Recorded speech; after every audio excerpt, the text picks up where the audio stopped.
जाती है चिलचिलाती धूप में, तब मुश्किल से एक घड़ा पानी पीने का नसीब हुआ करता है। 3 किलोमीटर दूर जाएगी तब एक घड़ा पीने का पानी लेकर आएगी।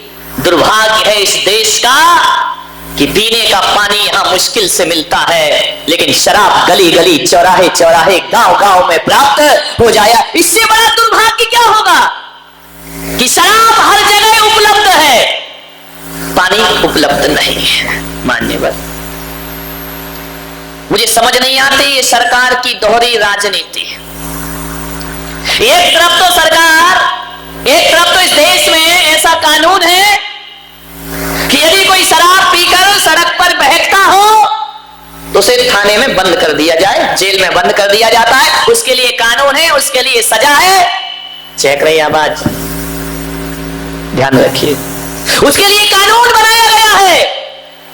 लेकिन एक तरफ सरकार कानून बनाती है कि शराब पीकर कोई सड़क पे ना बहके वरना पुलिस उसे उठाकर ले जाएगी, और दूसरी तरफ यही सरकार धड़ल्ले से शराब के लाइसेंस दिया करती है, ठेके दिया करती है, शराब की दुकानें खुलाया करती है। अब एक बात बताइए, अभी इस तरह से लाइसेंस दिए जाएंगे, जगह जगह शराब के ठेके दिए जाएंगे, तो बताओ मेरे भाई, पीने वाला लेकर पिएगा नहीं? ऐसा तो कोई नहीं है इस देश में कि वह शराब लेकर के नाली में बहाएगा। अरे आप उपलब्ध कराएंगे, लोग पिएंगे। ध्यान रखना, शराब से मुक्त भारत होना चाहिए। गुजरात में शराब पे पाबंदी है, ध्यान रखिए। मान्यवर, एक निवेदन है मेरा, इस लड़ाई से लड़ना पड़ेगा, इस बुराई से लड़ना पड़ेगा, जूझना पड़ेगा। यदि इस बुराई का अंत ना किया तो हमारी सभ्यता, संस्कृति और देश का अंत होने में फिर ज्यादा समय नहीं लगने वाला है। शराब से बचिए। शादी में, पिकनिक में, पार्टी में, विवाह में बिना हया और बिना शर्म के शराब परोसी जा रही है, ध्यान रखिए। मानिएगा, अरे महाजन कौम भी शराब में डूब रही है। एक अनपढ़ आदमी शराब पिए तो बात बनती है, एक गांव का आदमी शराब पिए तो बात समझ में आती है। एक पढ़ा लिखा आदमी विज्ञान के युग में, साइंस के युग में, 21वीं सदी में एक पढ़ा लिखा आदमी शराब पिया करता है, ध्यान रखना। एक बात याद रखना, जाएगा तो इशारे मत कर। यहां गिलासों में जो उबरे फिर न डूबे जिंदगानी में, गिलासों में जो डूबे फिर न उबरे जिंदगानी में, और हजारों बह गए इन बोतलों के बंद पानी में। ध्यान रखिए, आज जितने लोग नदी तालाब में कुओं में डूबकर मरते नहीं है, जितने लोग नदी तालाब में डूबकर नहीं मर रहे, उससे ज्यादा लोग चुल्लू भर शराब में डूब करके मर रहे हैं, जिंदगी बर्बाद कर रहे हैं। अरे नदी में डूबा आदमी तो फिर भी मौत को प्राप्त हो जाता है, लेकिन शराब में डूबा आदमी तिल तिल करके मौत को प्राप्त होता है। ना तो वो जी पाता है और ना वो अच्छे से मर पाता है। घूंट घूंट में मौत है जिसके, ध्यान रखिए। जिंदगी बर्बाद, शरीर बर्बाद, विचार खराब, परिवार खराब, व्यवहार खराब। एक शराब ने सब परिवारों का जीवन उजाड़ दिया। एक बार मैं जेल गया प्रवचन करने, इतने ध्यान से सुन रहे हो कि महाराज क्या घोटाला कर दिया जो जेल चले गए। प्रवचन करने गया भैया, नहीं तो एक बार ऐसे ही हुआ, मैं जेल में प्रवचन करने गया, पत्रकार भी ऐसे हैं, उन्होंने हेडिंग डाल दी दूसरे दिन, मुनीश्री जेल में। अब सारे लोगों ने पढ़ा मुनीश्री जेल में। मैं कितने भी अच्छे प्रवचन करूं वो कोई नहीं पढ़ेगा। यदि जेल में लिखा है तो आदमी के तो कान खड़े हो जाते, महाराज जेल में क्या दिक्कत है भाई? जेल चले भी गए तो कौन सा बुरा किया। हमारे तो आचार्य मानतुंग जेल में गए थे, जहां भक्तामृत जैसा स्तोत्र की रचना हो जाया करती। ध्यान रखिए, जेल गया मैं, एक बार नहीं कई बार गया, तुम्हारे जैसे नहीं, इज्जत से गया प्रवचन करने के लिए। तिहाड़ जेल में मेरा प्रवचन हुआ दिल्ली के। प्रवचन के बाद मैंने क्या देखा कि एक कैदी के नीचे बैठा आंसू बहा रहा है। मुझे देखते ही जोर जोर से रोने लगा, सिसकियां भर ली उसने।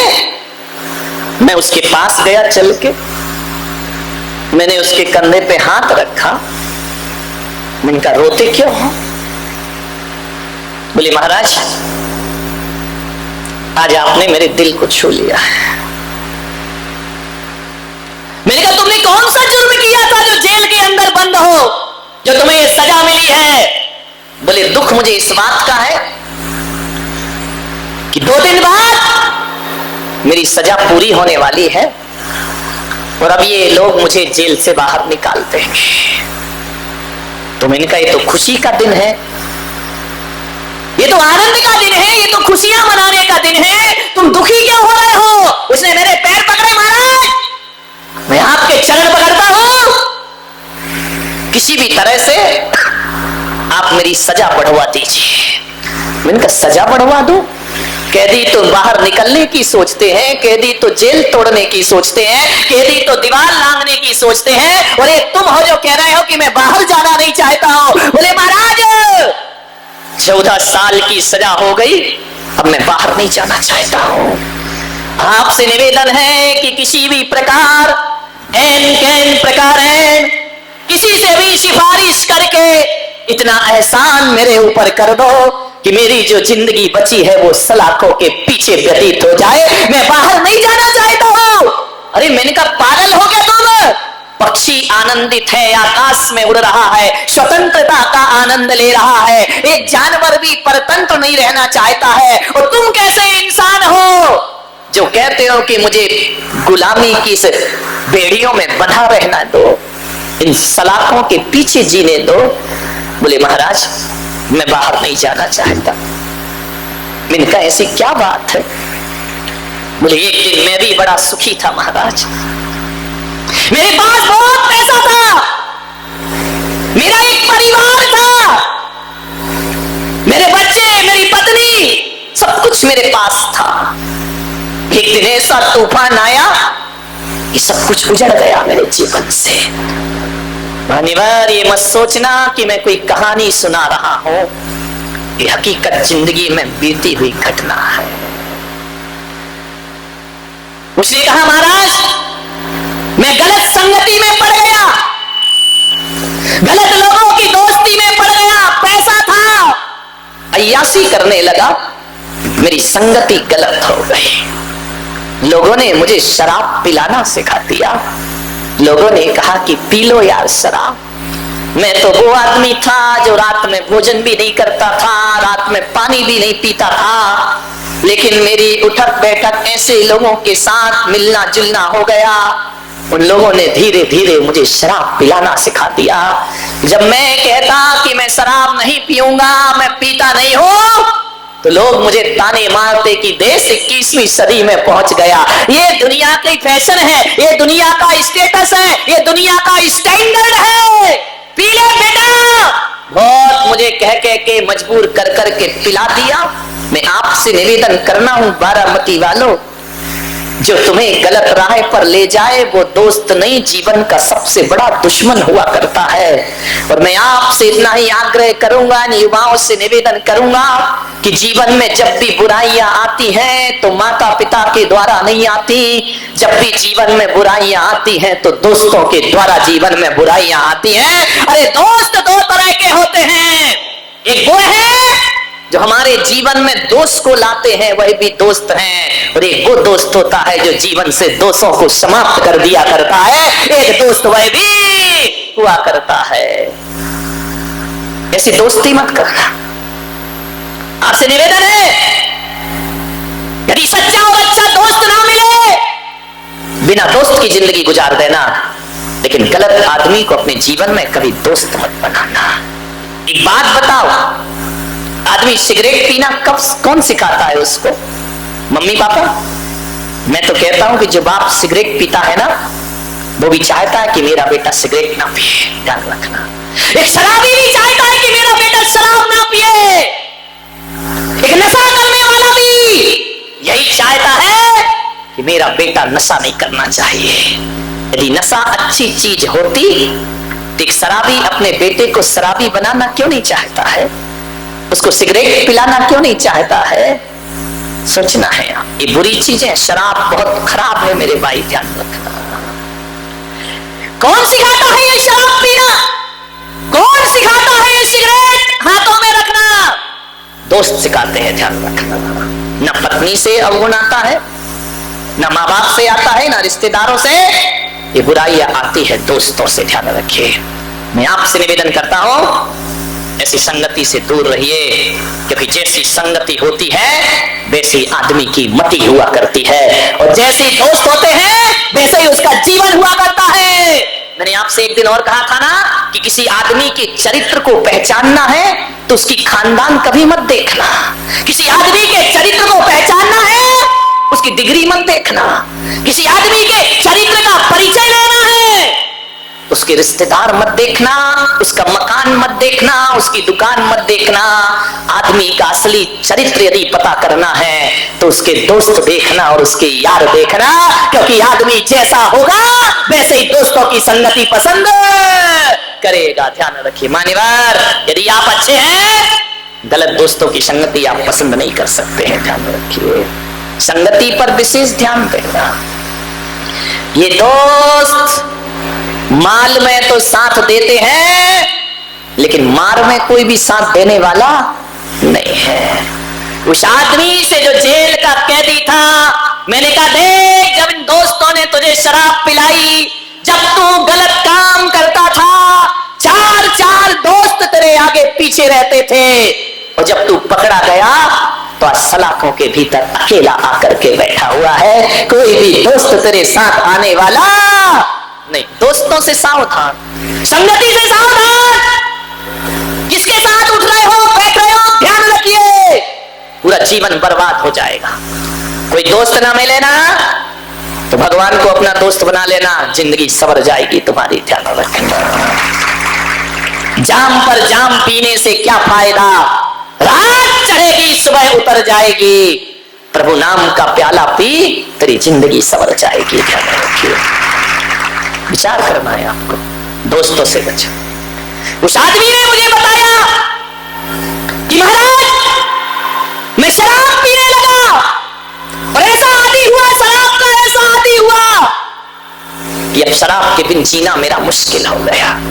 एक बात याद रखना, कोई भी शराबी जिंदगी भर शराब नहीं पीता। कोई भी शराबी यदि शराब पीता है तो जिंदगी में पहली बार शराब पीता है, बस। उसके बाद कभी शराब नहीं पीता है। बारामती वालों का मुझे नहीं मालूम कि रोज पीते हैं कि कभी कभी पीते हैं। एक शराबी पहली बार शराब पीता है, फिर जिंदगी में शराब नहीं पीता, फिर कहानी बदल जाती है। पहली बार में तो आदमी शराब पीता है, उसके बाद शराब आदमी को पीना प्रारंभ कर देती है। आदमी सोचता है कि मैं घूंट घूंट पीकर बोतल खाली कर रहा हूं, लेकिन शराब कहती है पागल, तू क्या मुझे खाली करेगा, मैं तेरी जिंदगी को खाली कर रही हूं। ध्यान रखना, शराब पीती है फिर आदमी को। वो आदमी शराब पीने लगा, बेहोश हो गया। नादान है वो लोग जो कहते हैं कि शराब पीने के बाद आदमी बेहोश होता है, लेकिन मैं पुलक सागर कहता हूं कि शराब पीने के बाद आदमी बेहोश नहीं होता, बल्कि जो बेहोश आदमी होता है वही शराब पिया करता है, वही नशा किया करता है, जिसे होश ही नहीं है जिंदगी का। आप बताइए, सिगरेट के पॉकेट पे लिखा है सिगरेट पीना स्वास्थ्य के लिए, चेतावनी लिखी है सिगरेट पीना स्वास्थ्य के लिए हानिकारक है, और उसके बाद भी आदमी पी रहा है, तो बताओ वो होश में है या बेहोश आदमी है? ध्यान रखिए, लिखा है, चेतावनी लिखी है। गुटखा में लिखा है कैंसर, बिच्छू बना है, उसके बाद भी खा रहा है, तो बेहोश आदमी है, होश वाले। तो ये गुटखा खाने वाले, जय हो तुम्हारी, इनका मुंह देखो इतना अच्छा लगता है, भगवान ने तो मोती जैसे दांत दिए थे, ये गुटखा खा के ऐसा मुंह सड़ाते, ऐसा मुंह सड़ाते हैं। इनके दांतों का रंग मालूम है कैसा होता है? गुटखा खा के कलर ही बदल जाता है, रंग बदल जाता है। गुटखा खाने वालों का मुंह के दांतों का रंग जैसे म्यूनिसिपालिटी के सुलभ शौचालय की वो होती है ना कमोड, जो बरसों से साफ नहीं हुई हो, उसके रंग में और इनके दांतों के रंग में कोई अंतर नहीं हुआ करता है, वही रंग हो जाता है इनका। ध्यान रखना, विचार करना, आपको सोचना है कैसे मोतियों जैसे दांतों की बर्बादी कर लिया करते हो। क्या मिलता है गुटखा चबाने से? भेड़ बकरियों की तरह आदमी रोटी खाता है, पेट भर जाता है, लेकिन बकरी खाती है, फिर पत्ते चबाती है, पत्ते चबाती। ये तम्बाकू क्या पत्ता ही तो है ना, उसे ही चबाते रहते हो। गलती से इंसान बन गए, बनना तो तुम्हें कुछ और था, ध्यान रखिए।